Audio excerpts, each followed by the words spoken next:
This Safeguarding Adult review is in relation to a male called Saunders. Saunders was chosen as a pseudonym and is used throughout the report. I'm Liz Hanlon, and I am the independent chair and report writer for this review.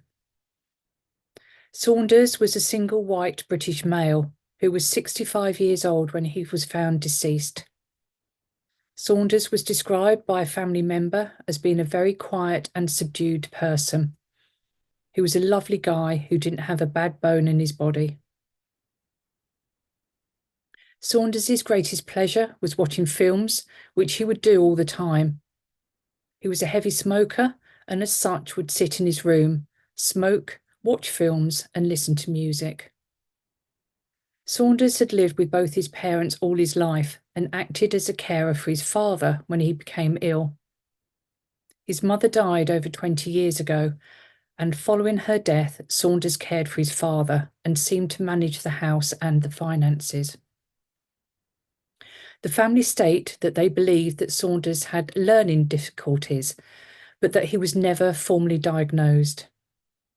Family described the catalyst for Saunders was when his father went into hospital and subsequently went into a care home in July 2021.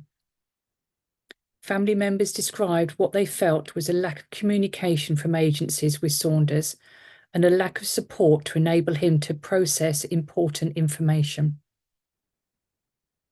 Saunders was never identified as being recorded as a tenant in regard to the family home, as the agreement was between the council and Saunders' father following the succession of the joint tenancy from Saunders' mother. Succession is only able to take place on one occasion, so the tenancy could not be passed to Saunders. This resulted in Saunders being unable to remain in his family home.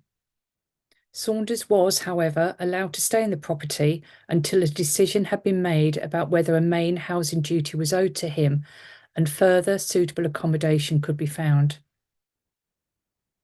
Family members stated that they had contacted the council on numerous occasions, identifying that Saunders did not understand the letters that were being sent to him as he couldn't read very well and was getting anxious and confused.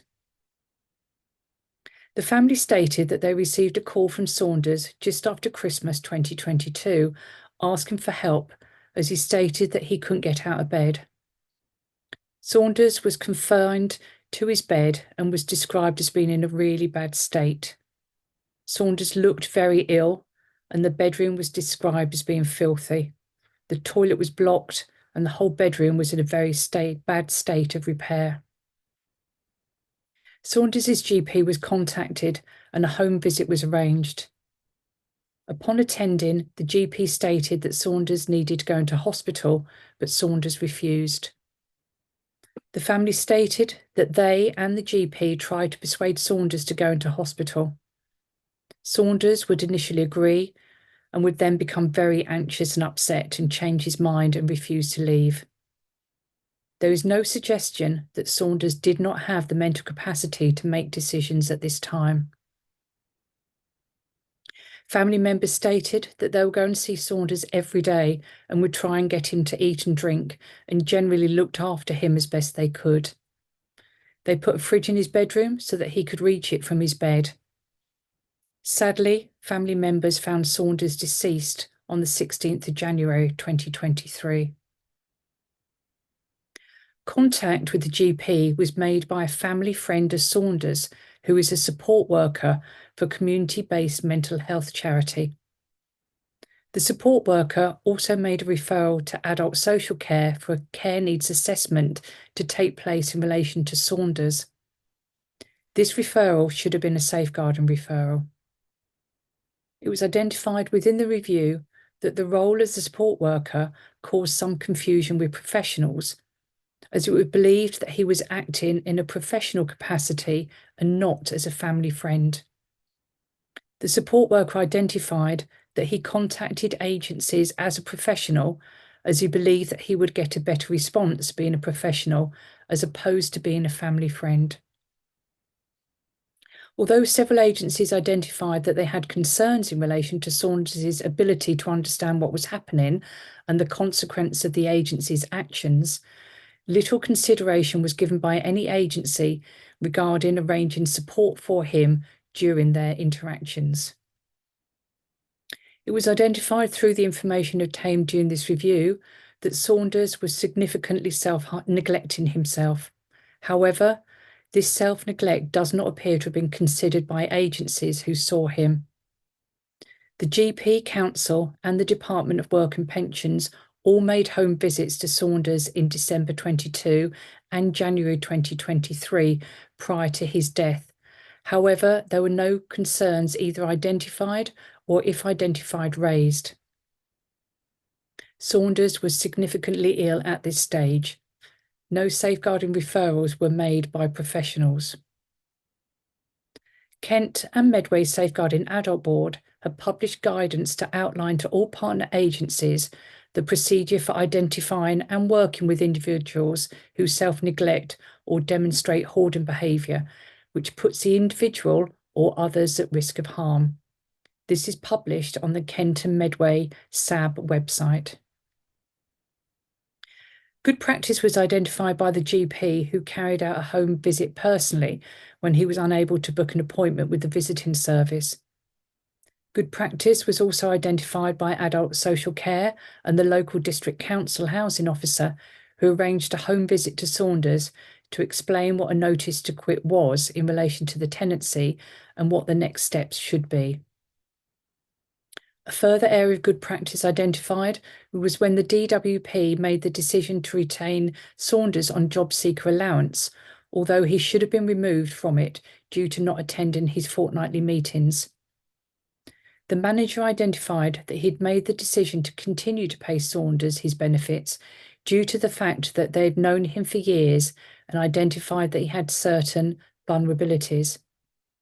The DWP also showed a high level of care when they were unable to contact Saunders, following him missing his appointments, by arranging a home visit.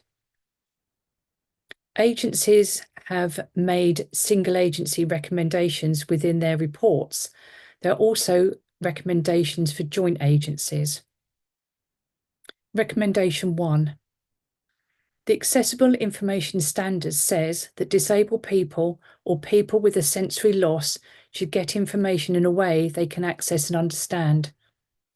People with learning disabilities in the UK can face significant and avoidable health inequalities. The Accessible Information Standard 2015 requires all NHS and adult social care services to provide information in an accessible format, such as Braille, easy read, large print or audio.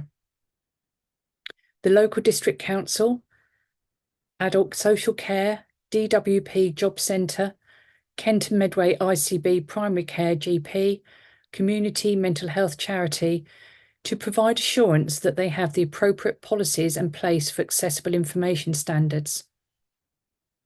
This recommendation should link in with SAR Douglas, where a similar recommendation was identified.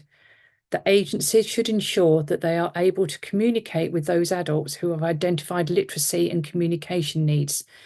To do this, they will need to understand the literacy skills of those they work with.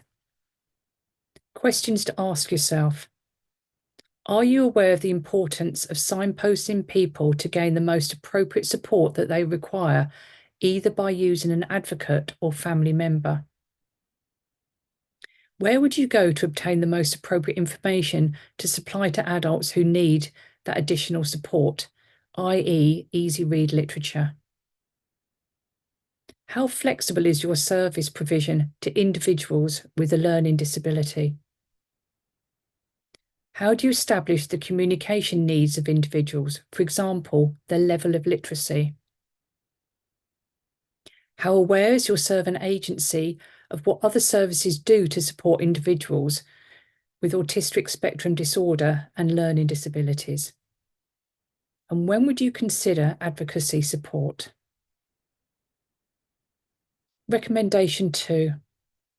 The Kent and Medway Safeguarding Adult Board to consider adopting and adapting the Norfolk Safeguarding Adult Board's information sheet, which identifies the difference between safeguarding with a big S versus safeguarding with a little s.